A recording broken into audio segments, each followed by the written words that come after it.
This is Paul. Let's talk about Christian nationalism and the Iranian Revolution, because I think there's actually a lot connected there. And I've made some videos about Doug Wilson. Basically, my summation of Doug Wilson is if you listen to him enough, he's got the post-millennial thing going and some theonomist stuff in there. But for the most part, when you listen to him do his thing, he's a fairly garden variety conservative evangelical, and that's exactly what he says about himself. Now, one of the things I really appreciated about the Ross Douthat interview is that, and to a degree the Sam Harris interview, when you start pressing him on specifics, he doesn't have a lot. He doesn't have a lot. How's this going to go? It doesn't really matter. And his post-millennial views sort of help him, because it's like, well, maybe 500 years in the future, we'll have all this stuff nailed down. And okay, fair enough. But watching everything that's going on in Iran now, wondering about Joseph Federici I popped into one of his live streams. He's covering this quite a bit. He was born in Iran. He grew up in Iran. He's in many ways a refugee from Iran, and so he cares about it, and he's got insight into it. And so that sort of dug me into, I want to know more about this, because one of the things, so the rest of this history is also treating this, and one of the things that they're treating with it is the dynamic that in some ways Carter, when he comes out as a born-again Christian in 1976, after sort of the shock of the Nixon resignation, and he meets Gerald Ford, who was a very decent mainline guy, and Jimmy Carter's presidency doesn't turn out so well. And they talk quite a bit about Carter's presidency, but my main interest was sort of in this strange creature, the Ayatollah. Now, another video that I watched on this, which takes the history quite a bit back further, I didn't know anything about this channel, Ryan Chapman. He really sort of tries to dig into this stuff. Now, he said some things at the end, which I may or may not bring out, but I also picked up some real books, and I'm reading up on this, partly because the history fascinates me, and partly because it sort of dovetails into the end of the end of the world in 1914 and the creation of a new world.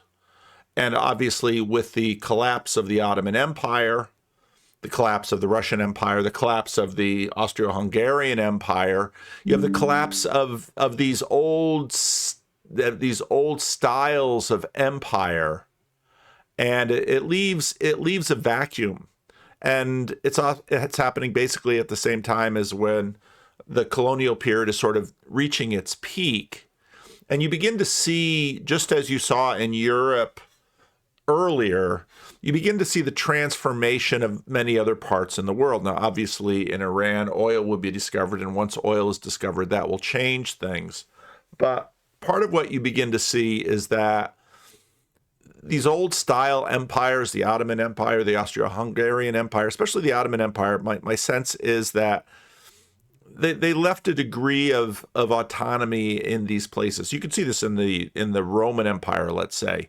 I mean, the Roman Empire, the emperor is the king of kings. And what that means is that the king of kings puts in other smaller kings beneath them to rule as they would rule in their place. And so you look at someone like Herod the Great or the other Herods that follow him, and they have to be Roman clients in order to, one way or another, give Rome what it wants. Now, every empire works this way, and part of what happens in the Iranian Revolution is that the Americans are very much late to the game. They haven't done their homework. They haven't been paying close enough attention.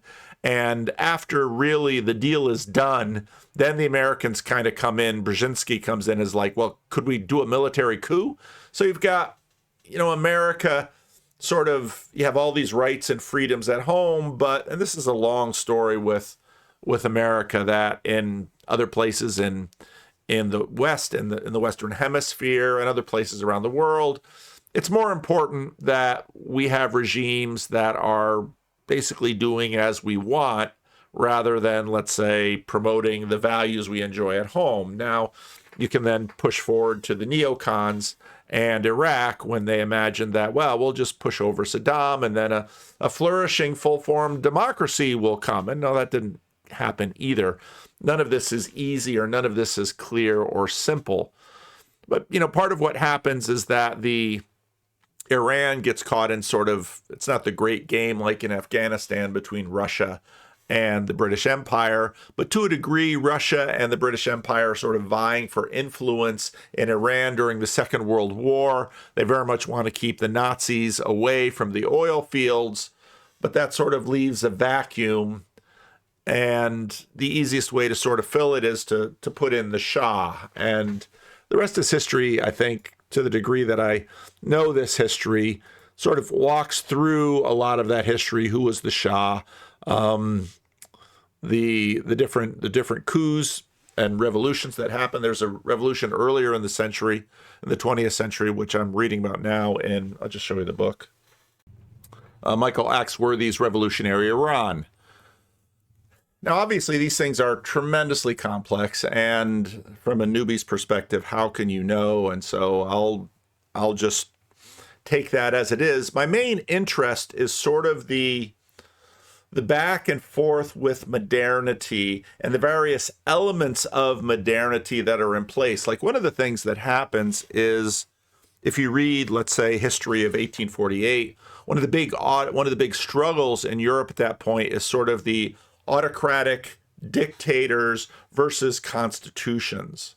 And so one of the big fights that happened in the 19th century in Italy, for example, is that having a constitution was seen, at least by the Roman Catholic Church, was seen as sort of collapsing to the Protestants and modernity. And so they were sort of against constitutions. And part of what happens with fascism, of course, with Mussolini in Italy before the Second World War, is that, it's okay to have an autocrat as long as he's their autocrat. And so you look at the attempt to try to rediscover a dance in Mussolini's Italy between, well, let's say that the church manages some things and Mussolini manages other things. And one of the things that I'm discovering as I dig into this question of the Iranian Revolution is that I probably would have, I always knew that there were sort of two different powers in Iran. There's sort of the elected government, and there's the regular army. Then there's the Revolutionary Guard, and then there's the religious structure. But it's very difficult to sort of have everything in one. And you look at ancient empires that, sort of have everything in one. Of course, the Roman Empire is Pontus. He's the bridge. He's the bridge between heaven and earth. And of course, that title gets taken over by the Pope of Rome. So there's a tremendous amount going on in there. And of course, I can't at all do justice to this, and I won't by any means imagine myself an expert at it, but I thought it might be helpful to dive into some of this and just notice some of the tensions around modernity and liberalism, and the way that, even the Iranian Revolution sort of takes up elements of this while still sort of trying to bring back an old world. And that's always the challenge with certain kinds of fundamentalisms, because you want to somehow reappropriate something from the ancient world, but you can never sort of reinstantiate it. Now, with Shia Islam, this gets even more complex because of its particular roots. And, from what I've read, it seems, at least so far, that the rest is history does a really credible job of treating it. So just for the sake of time, I'm going to lean on them. All right. Now, of course, I've listened to the rest of his history right from the beginning. It's really handy that they're really sort of leaning into YouTube and doing a nice job with these. I watched the whole Joan of Arc series, and with the graphics that they've done, I found that super helpful. instead of just listening to it. And I thought about making some videos on the Joan of Arc series too, but there's so many videos that I'd love to make, and can only make just a handful. All our miseries are caused by the imperialists. If they were not protected by the Iranian government, the people would skin them alive. Everything in our treasury is emptied into the pockets of America. And if there is anything left, it goes to the Shah and his gang. They buy themselves foreign villas and stuff their bank accounts with the people's money while the nation starves. So, brave sons of Islam, stand up. Talk to the people. Tell the truth to the masses. Rouse the people in the streets and the bazaars. Rouse our students. Rouse our simple-hearted workers and peasants. And let us become holy warriors. So welcome back to The Rest is History. And what you heard there were the dulcet tones of the Ayatollah Ruhollah Khomeini. And he was speaking from exile in Iraq, in the city of Najaf in February 1978. And Dominic, the Ayatollah is one of the iconic figures of 20th century revolution, isn't he? He's up there with Lenin, with Mao. Everyone recognizes him. His long beard, his bristling eyebrows, his general expression of fun. Yes, exactly. And Americans... All right. Part of what's interesting is the role of grievance in this, how quickly you can sort of amass some fervor if you can paint a picture of the, in the form it was handed down to us, we have a picture of wealthy, corrupt, impious, unjust rulers, and on the other, virtuous, poor, oppressed Muslims bravely speaking out against them. And there's something in Shia Islam that's very deep in this, because of course it is sort of the counterbalance to the majority Sunni Islamic move. In particular, we'll think of him as one of history's great villains.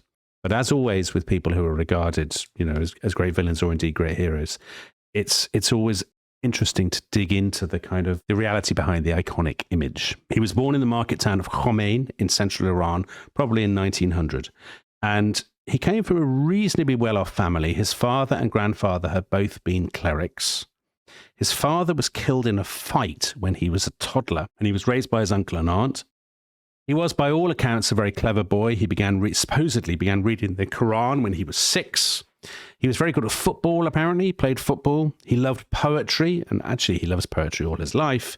But he was clearly very serious and reserved. He probably got on well with Jimmy Carter, actually. Well, that's the irony, isn't it? I mean, that there are kind of echoes between America and Iran throughout this entire conflict. I mean, just to say about Khomeini's upbringing, that the background to it, you said that his father was killed in a brawl.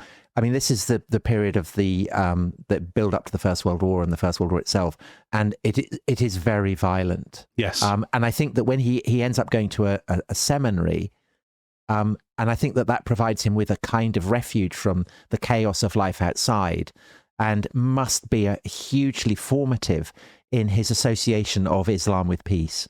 Completely. So as you say, he goes to the seminary in this place called Qom, which is a holy city because it has the shrine of somebody called Fatima bint Musa, who is the sister of the 8th Shia Imam. And we don't need to massively get into that right now. Anyway, it's a holy city. He's at the seminary. He finds security and calm there, as you say.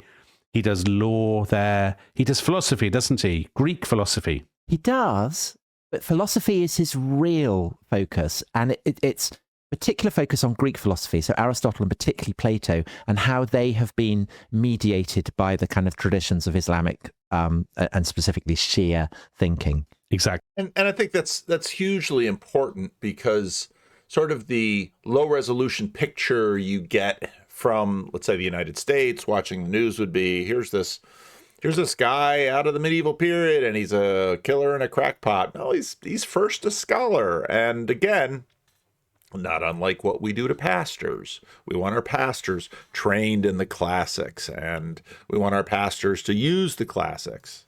So Khomeini he's a serious and very clever person. He writes poetry, studies poetry. He's very interested in mysticism.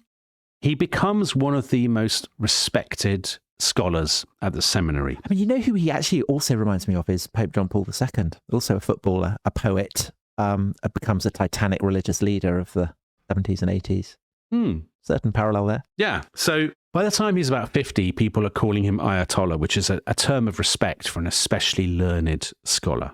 And everybody acknowledges he's an incredibly charismatic and impressive person. He always wears this black robe, this black turban. He's got his beard. He's perfectly groomed. He has this hypnotic, unwavering stare. He always looks implacable and formidable. He never is seen smiling or laughing in public. And you know, you can't help but, at least I can't help but think about, you know, all of the, you know, often these little stories we get out of Mount Athos, where someone went to Mount Athos and they found the monk and he's got the big beard and the Cossack and, you know, the stare that will look right through you. And there's just this sense of holiness and awe and strength and power. And this is because he's very conscious of his seriousness and his dignity. And there's a sort of austerity to him, which is reflected in his private life. So he married his wife when she was in her early teens.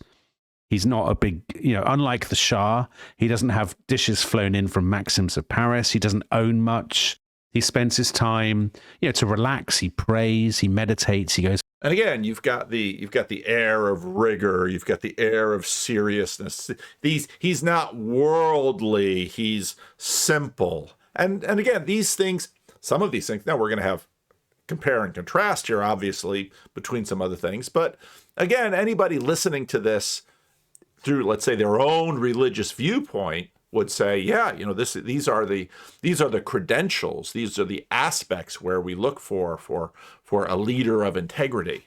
For a walk. So maybe we should talk a little bit. I know you want to talk a bit, Tom, about the importance of Shia Islam to our story. Well, it's so fundamental. Just to give people a sense of what we mean.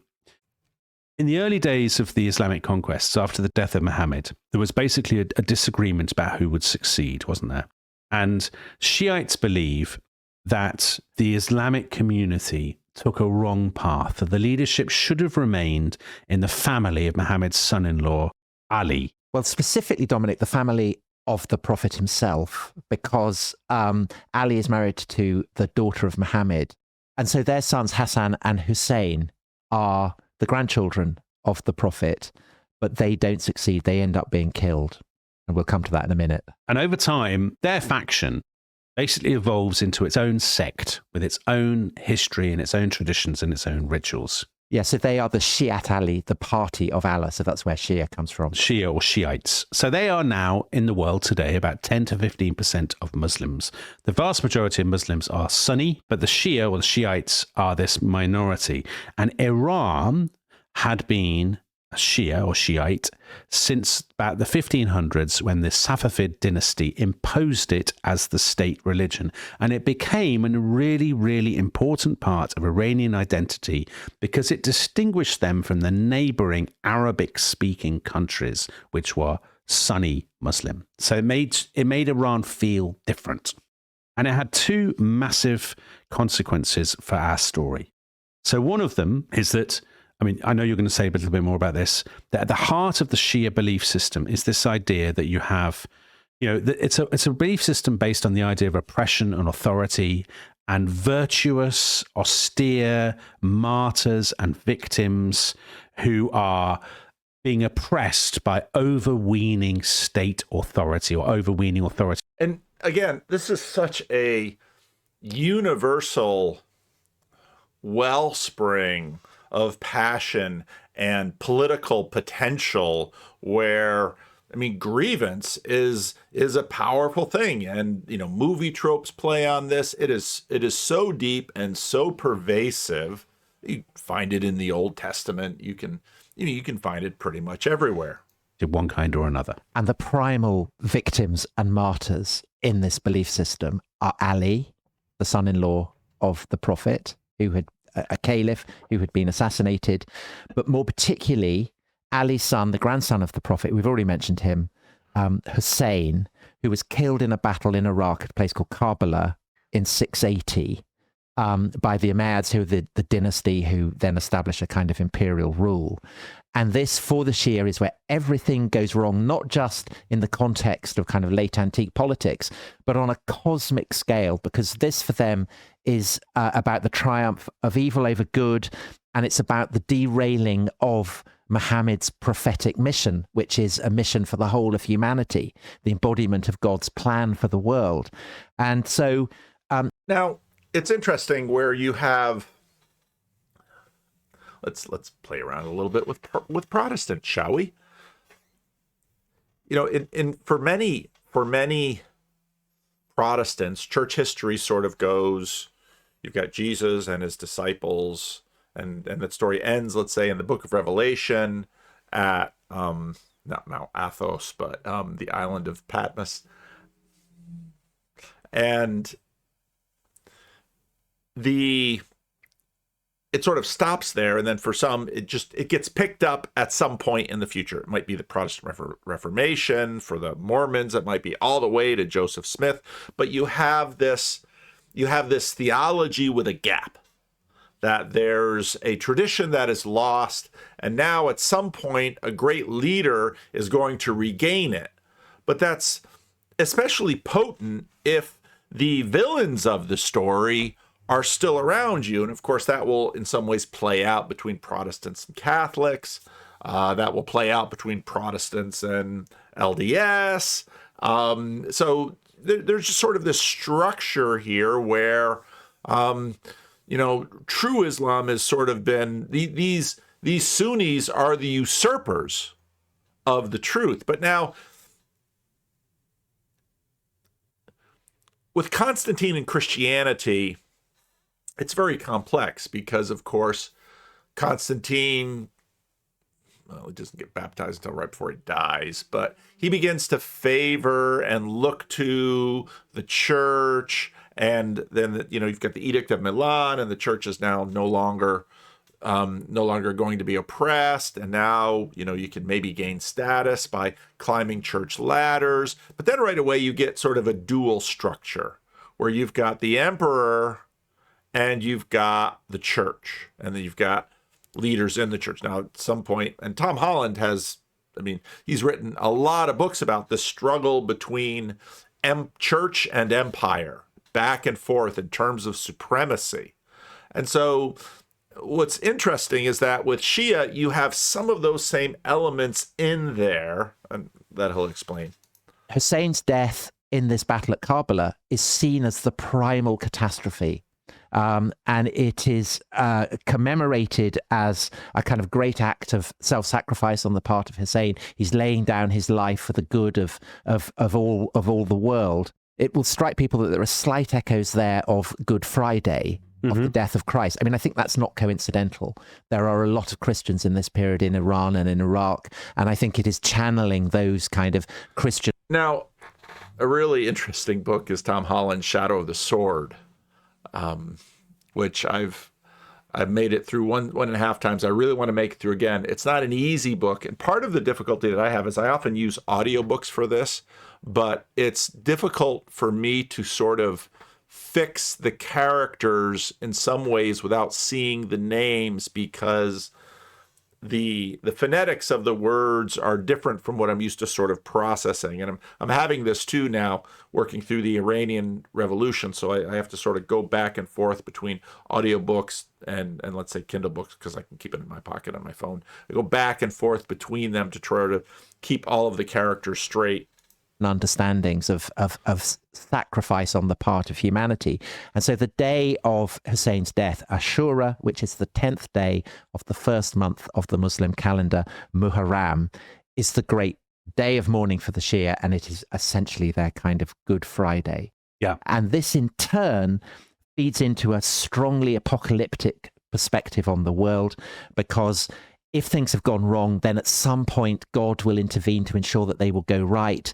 And the person who will emerge is this figure called the Mahdi, who is the 12th of the Imams. And the Imams are people with a kind of cosmic mission to right and order the world. And the first of these Imams had been Ali. Hussein had been the third. The 12th Imam, the hidden Imam, the Mahdi, he will appear And according to Shiite tradition, he will avenge the blood of Hussein that was spilled at Karbala, and this will, to quote Abbas Amanat in his brilliant book Apocalyptic Islam and Iranian Shiism, it will initiate an apocalyptic battle of cosmic proportion that precedes the day of resurrection and the end of time. And people may feel that all this discussion of late antique theology in the context of 1970s politics might seem a bit recherche, but it absolutely isn't, because it is impossible.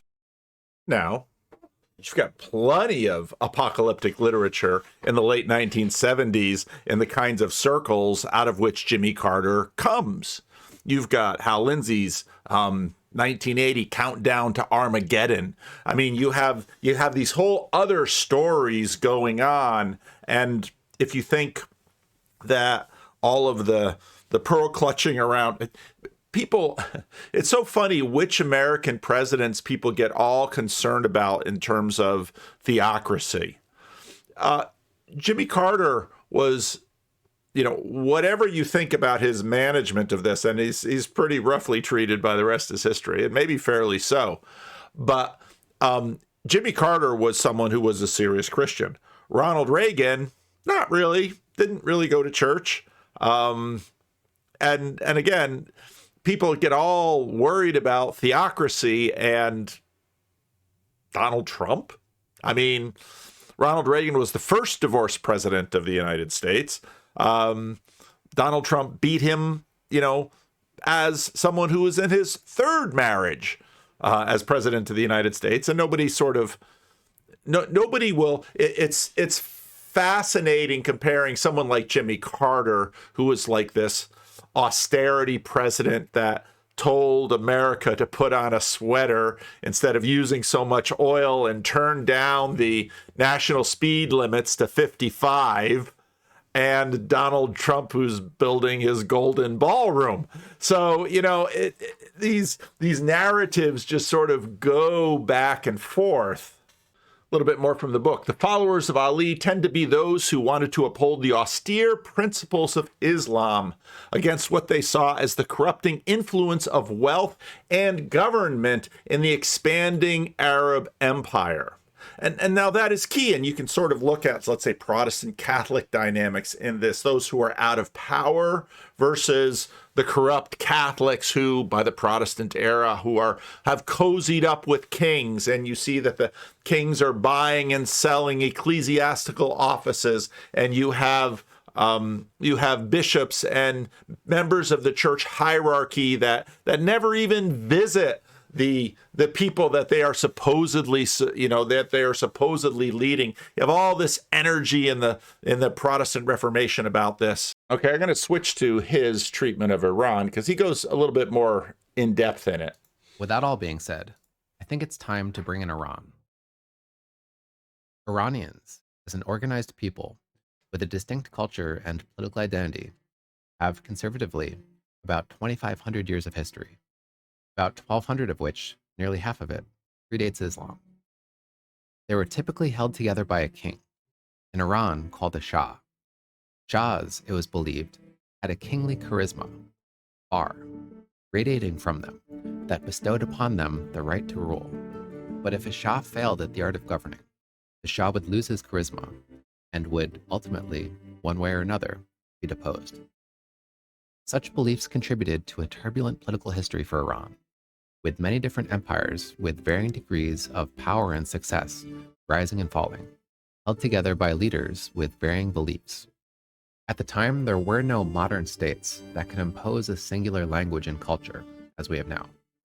So Iran, as elsewhere, was in reality composed of a patchwork of languages and cultures, but there was still a general culture of Iranianness that cohered through the centuries and through the tumult, held together by a common language, as well as a sense of identity through cultural pride, backed by a penchant for literacy and innovation, and even a cultural love of art, most notably a love of poetry.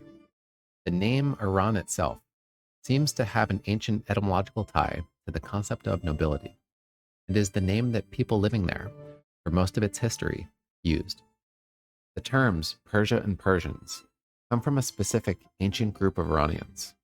when Iranians went to war with the Greeks in 5th century BC, the Greeks used that name and called them all Persians, and the term, mostly for the outside world, became how they were known until the mid-20th century. Its dominant ancient religion, often called Mazdaism in its earlier forms, and Zoroastrianism in its later forms, seems to have been a strong influence on the Abrahamic religions that replaced it, with its concepts of heaven and hell, of free human choice between good and evil, of divine judgment, of angels, and of a single creator God. Its founder, Zoroaster, also called Zarathustra, has been argued by thinkers as prominent as Friedrich Nietzsche to be the first popular proponent of the moral world that we live in, a world where morality is framed as a struggle between good and evil. Islam came to Iran in the 7th century AD, when Muslim leaders after Muhammad spread it in a vast empire across the Middle East called the Caliphate. When it was spread through jihad into Iran, it was undoubtedly already familiar in a sense to Iranians.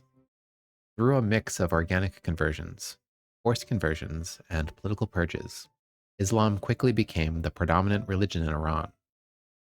For about the next 900 years, the question wasn't whether or not Iran was Islamic, and that its people were overwhelmingly Muslim, and that its rulers were, at least to some extent, guided by Islam. But instead the question became, what type of Islam would prevail in Iran?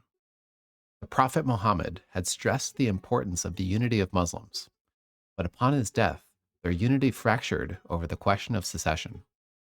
From that came two large factions: the Sunnis, who accepted the line of secession as it actually happened, and the Shias, who rallied behind a different successor they believed the Prophet had named, his cousin and son-in-law Ali, which meant that Ali's succession for the Shias was, at least for the time, unjustly denied by the Sunnis. That led to a strict understanding among Shias about who can and cannot lead Muslim communities, with their two choices typically being family members of the Prophet Muhammad, or, in the absence of that, the ulama, who could also be called the clergy. Iran also had a strong tradition of Sufism, which emphasized one's own personal ability to build a spiritual connection with the Quran and with God, which often used poetry and dance in an attempt to heighten one's faculties of perception. Though they may have had their conflicts in Iran throughout the centuries, these various strains more or less coexisted.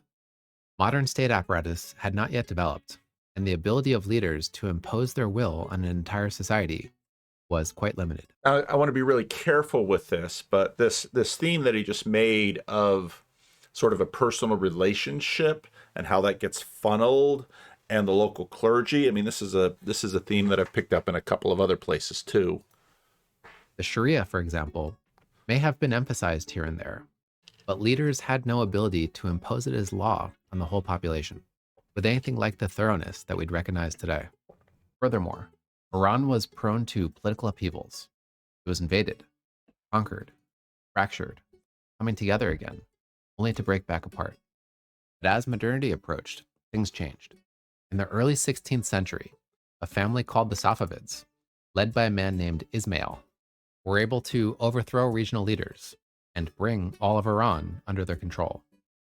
They originally spoke Turkish and were Sunni, but to the surprise and the fascination of the Muslim world, Ismail converted to Shiism and officially declared Shiism, at the time very much a minority view, as the state religion of Iran, a religion by royal decree that was to be imposed on his subjects, now required, at the pain of death, to curse the early Sunni leaders. Whoever disobeys, the decree said, he is to be beheaded. Shias had long been a persecuted minority in the Muslim world, but they now saw in Iran a place to make a relatively safe abode of Islam in their own image. Shia jurists from all over traveled to Iran, showing up by the dozens in Safavid courts. They developed a symbiotic relationship with their shahs.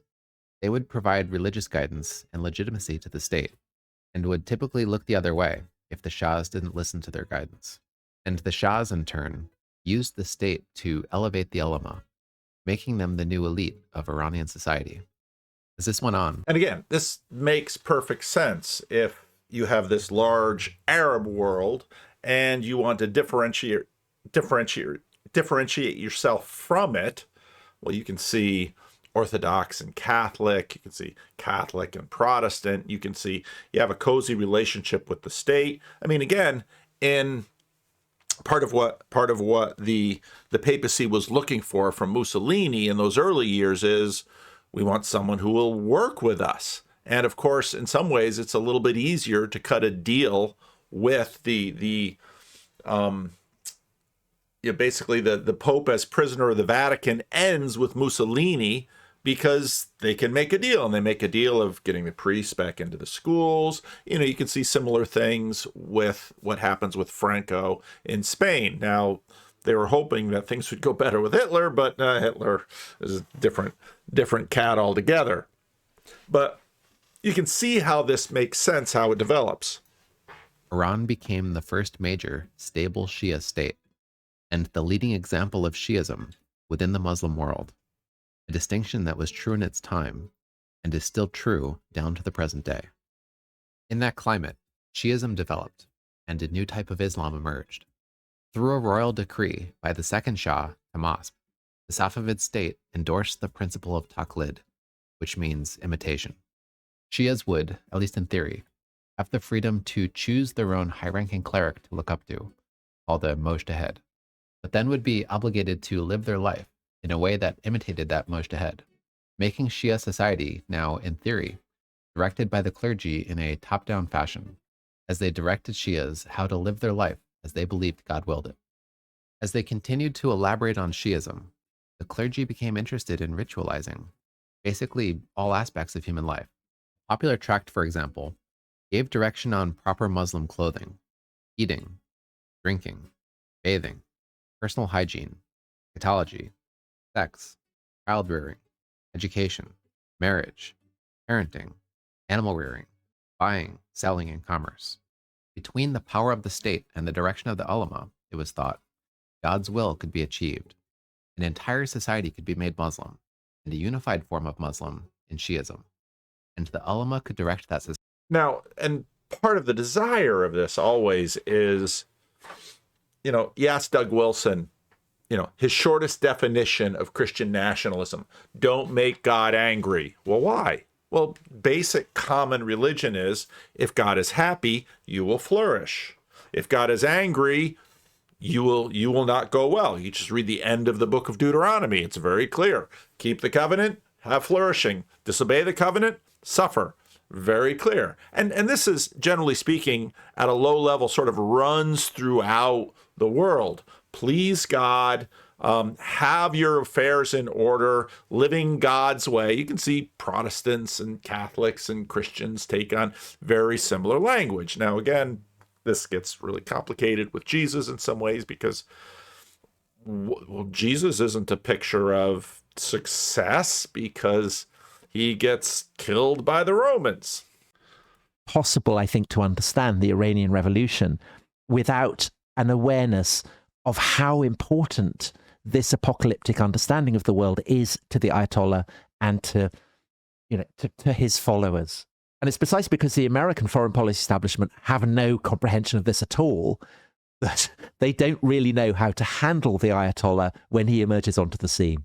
Exactly. So for people to keep in their heads, the Ayatollah has this sense of victimhood and suffering. They have this particular day that's massively important, that's grounded in history, Ashura, and they have this apocalyptic sense of the end of days and all of this kind of thing. So that's one thing. And then the other thing to bear in mind about Shia Islam is that local clergy are really, really important in this world. So Bakr Moin, who is Khomeini's biographer, has really, really good sections about this. So the mullahs, the clerics or priests, I guess, in Shia Islam always had tremendous local clout. So in these small towns and villages in what was then called Persia and later Iran, the cleric was the judge, he was the teacher, he was a kind of storyteller, he was a massively, massively important figure. He could read and write, and most people couldn't. The cleric handled all your legal transactions. The cleric acted as a kind of arbiter and a mediator. Often in small local places, he was the main authority figure. And people looked to him. And see, it's very interesting because this, of course, is an enduring pattern. If you have a let's say, a context which isn't particularly, we'll use this difficult word, developed, often it is the religious institution that sort of carries this weight. Even in the Christian Reformed Church in North America, in rural areas, in the 20th century, the pastor might be, well, other people in the church could read, the pastor might be the best educated person in the church. Pastors regularly help people out in all kinds of ways.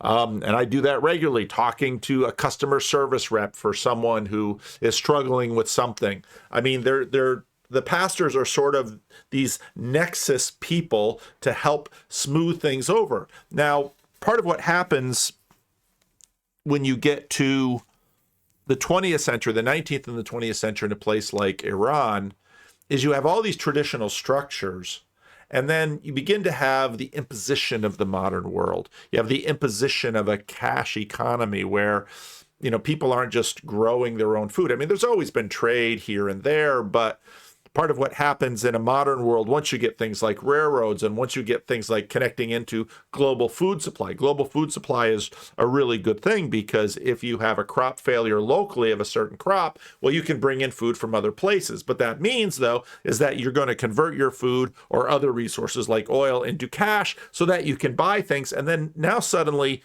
you're more connected to the market. But the point is that initially, without that level of development, the cleric, the minister, the rabbi, the person who's sort of on top of the tiny little hierarchy that's in the local village, well, they have quite a bit of power. They have quite a bit of influence. And in fact, you continue to see this anxiety. You don't see it as much in the news, but I remember you'll still see pieces of it. It's like, oh, these pastors, it's always the concern about the evangelical minister. The evangelical minister is hoodwinking their impressionable flock in order to vote for the wrong people.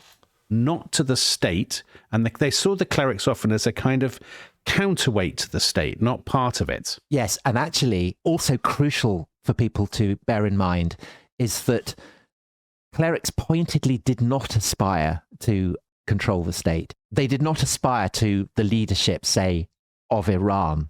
And this, again, is rooted in the kind of distinctive character of Shiite theology, because Shiites see legitimate governance, guardianship, velayat, it's called in Persian, as having perished with Ali and Hussein.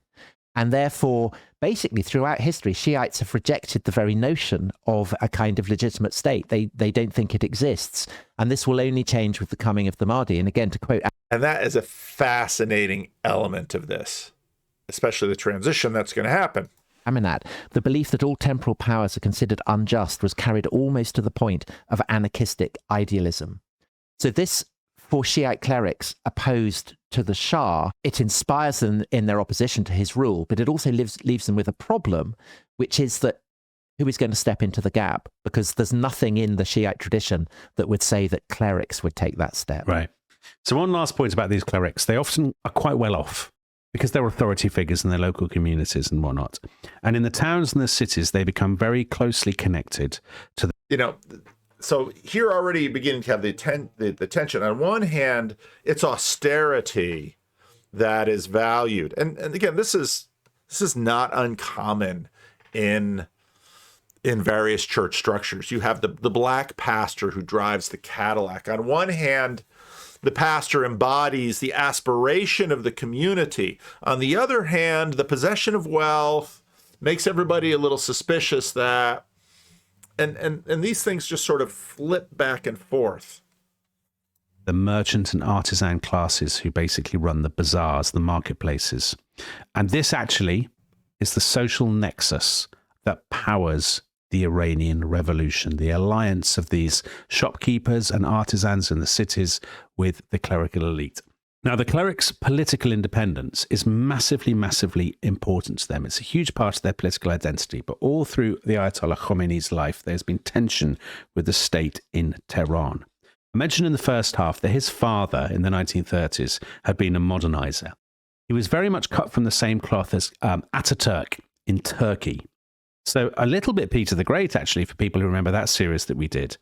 So Reza Pahlavi had wanted to literally electrify Iran, to bring in ID cards, to have railways, to have people wear Western clothes. He tried to clamp down on people wearing veils and turbans. He even got his military officers to try to shave off clerics' beards. Very Peter the Great. The clerics absolutely hated it, and they said this is a classic example of why the Pahlavi dynasty are Western parvenus and puppets, and they're totally illegitimate. And just to be But of course, you've got this same kind of thing happening at different points in time. And, you know, this point, later on, there's a picture and another thing where you've got Ayatollah Khomeini coming in, and he's like in a Chevy. And it just made me think of the fact that technology, I mean, I talked about institutions as little gods and little religions. Technology is sort of that way too. It's a power that can deliver. And so part of what happens in the modern world, if you have already the idea that alignment with the God means flourishing, and disobedience to the God means suffering and losing, well, that sort of sets up the dynamic where, well, those who win are obviously those favored by God. And this, of course, was the Roman way. And technology, when you have this huge gap between Europe that is modernizing, they have modern structures, and they're able to just defeat, and they're wealthier, they're more powerful militarily. All of that says to a religious person, well, they've got the best gods. I don't want my children. If you, let's say, take the last chapters of Deuteronomy and you say, okay, well, the Europeans, they're not starving, they're winning their wars. Just take those covenant promises and place them on Europe, and you say, well, see, they must be favored by the gods. So maybe we should adopt their religion and adopt their practices, because that obviously is the way to go. Now, But survive they did. By the end of the decade, as Khomeini was dying and the mantle was being passed to his successor, Khamenei, the clergy had stabilized and retained a commanding position over Iranian politics. In the Islamic Republic, law officially is derived from Islam and the Sharia, which means that the law imposed on Iranian nationals, to some extent, is based on Muslim morality. That's at the very heart of what separates it from secular governments. okay, it's based on Muslim morality. Well, why? Well, because it's the word of God. And if God is the creator God and God knows how the world works, then if you are in alignment with the will of God and you do things God's way, then you will be blessed. And if you don't do things God's way, then you will be cursed. But this is where his video takes an interesting turn. Like that of the United States.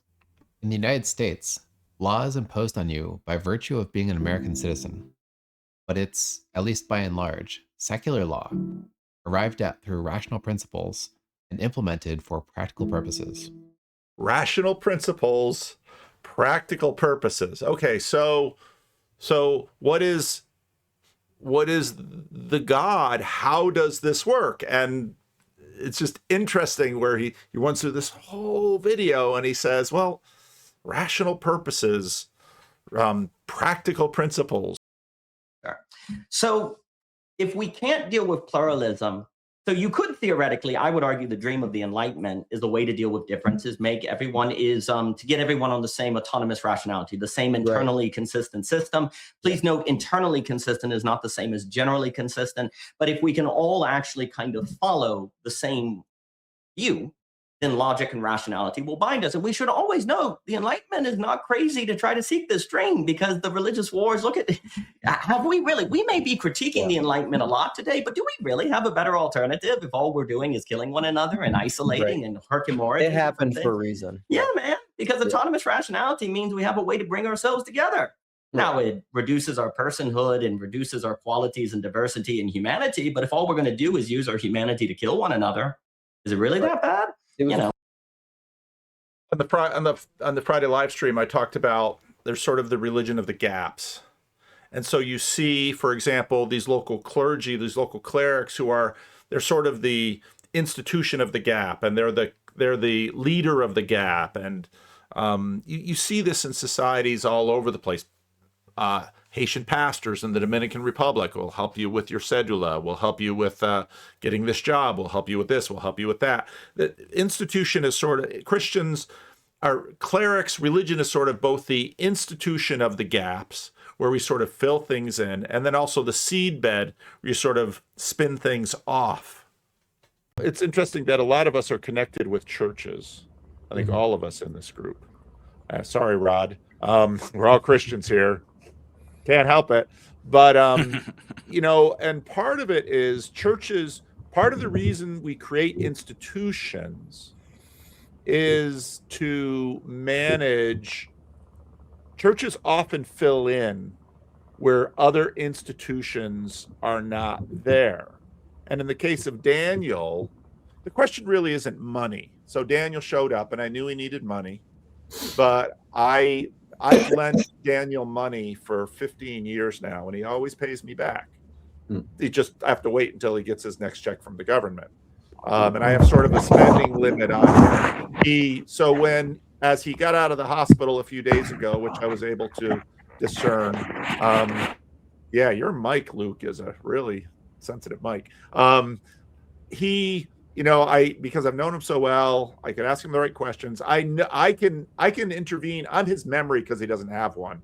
And then I lent him $40, and I know exactly where that $40 is going to go to. It's going to go to pot, scratchers, and beer. That's where the $40 is going to go to. He gets his food from the dumpster at the supermarket, so he doesn't need food.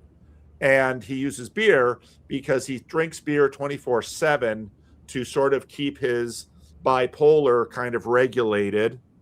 And so he stays sort of slightly buzzed all the time, and that's how he tries to manage his mood disorder. And so the question with a lot of people in the United States isn't really money.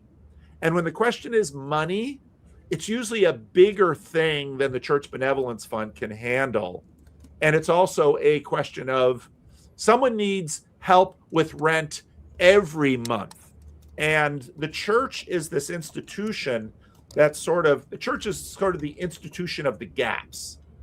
And it leverages community to do something like that. But then when someone comes along with a need that is specialized, let's say a substance, and Daniel actually used to be a drug and alcohol counselor, which is another irony of this case. Very interesting guy. But when something comes along that the church recognizes, another machine/institution manages this, we're going to send you to a 12-step program, or we're going to send you to a counselor, or we're going to send you to a social worker or a government agency, or we're going to call the cops. And so what we have is this extremely complex, large machine, as Paul Kingsnorth would call it, which is sort of managing things. And increasingly, the church sort of emerges, and we see this emergence and recession in churches. The church sort of emerges when the machine isn't working so well. And because religions are so broad and so old and so deep, I've been doing a lot of thinking about the Iranian revolution lately. The religion sort of comes on and sort of fills in the gap until other new systems can be taken, and then those systems get reevaluated, on and on and on. I would, with respect to the church as both the institution of the gaps and church as the universal basic institution, so many of our institutions in the modern world are spin-offs out of the church. Yeah.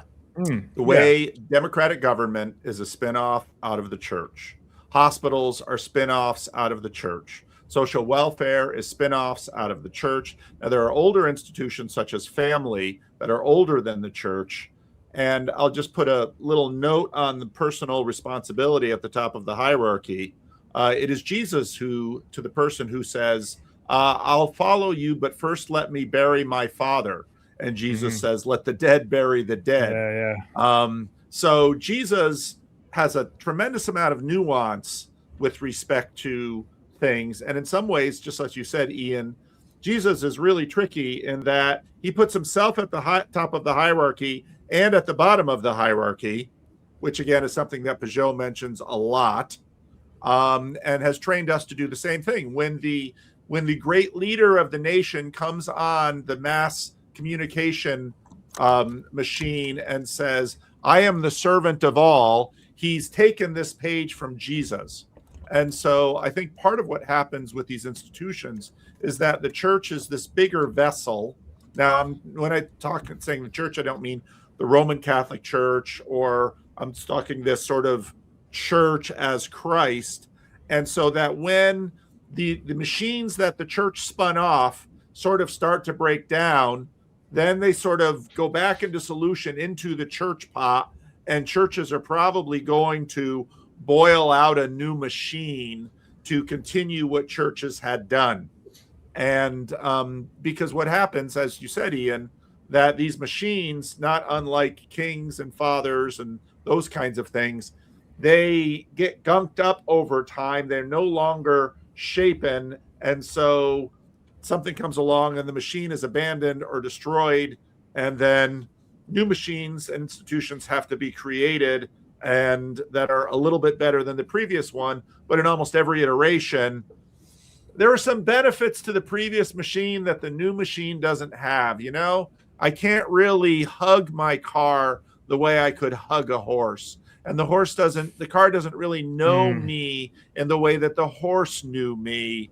But cars beat horses all over the place, generally speaking, but then the horses remain around the fringe. So you know, it's sort of a way of seeing this ongoing evolution and understanding the church as part of that story.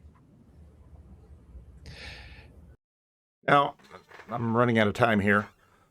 I want to pick this up because there's lots of good stuff, both still. I wonder if I can just finish up this one tonight. Maybe. Clear, this is obviously on one level ideological, but it is also seen as an attack on their economic standing. Yes, it is exactly. Even more so in the 1960s. So in the 1960s, Reza's son is now Shah, and the Shah launches a thing that he calls the White Revolution, which is this big modernization drive. And he thinks this will make him very popular. He says, let's have public works, let's have land reform, let's encourage people to have a literacy drive so people can read and write.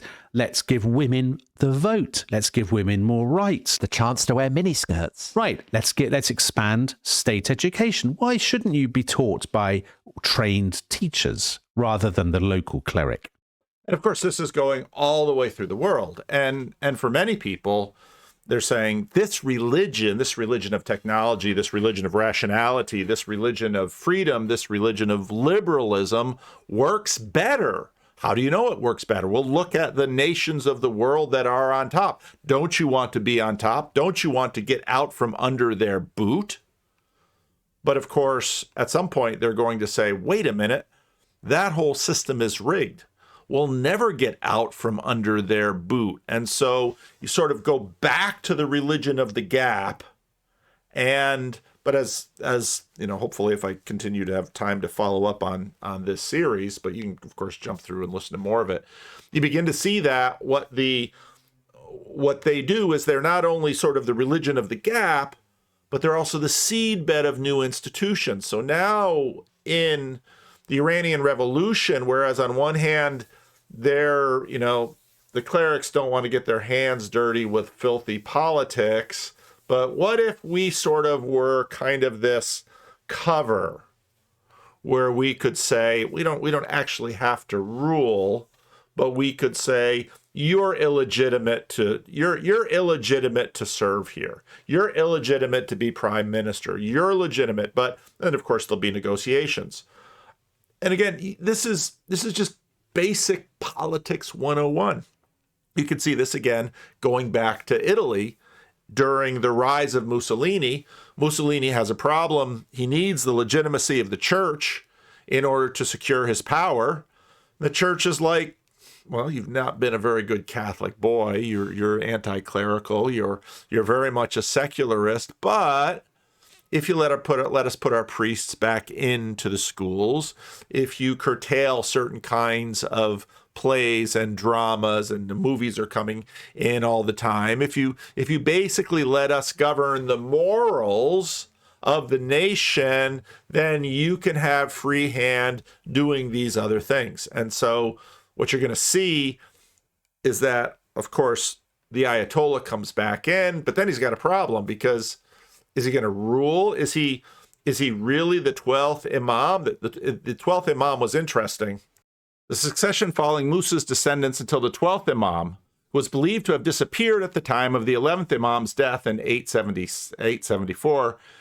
Iranian Shias believe that the 12th Imam, the hidden Imam, to whom righteous leadership on earth should fall in principle, never died, but will reappear on the day of judgment.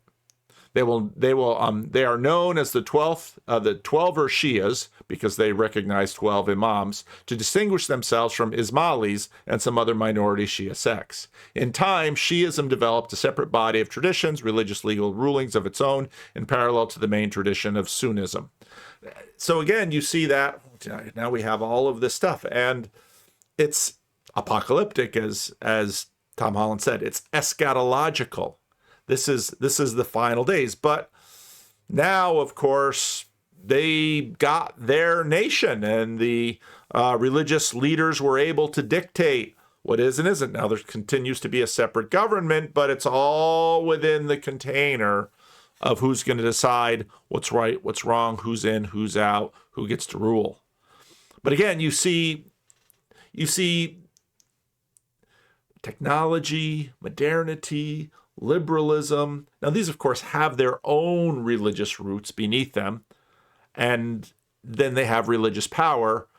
But then how does that deal with others? And so we're going to see, again, the religion of the gaps that comes in and fills in spaces, but it's going to be a contender. Well, I am out of time.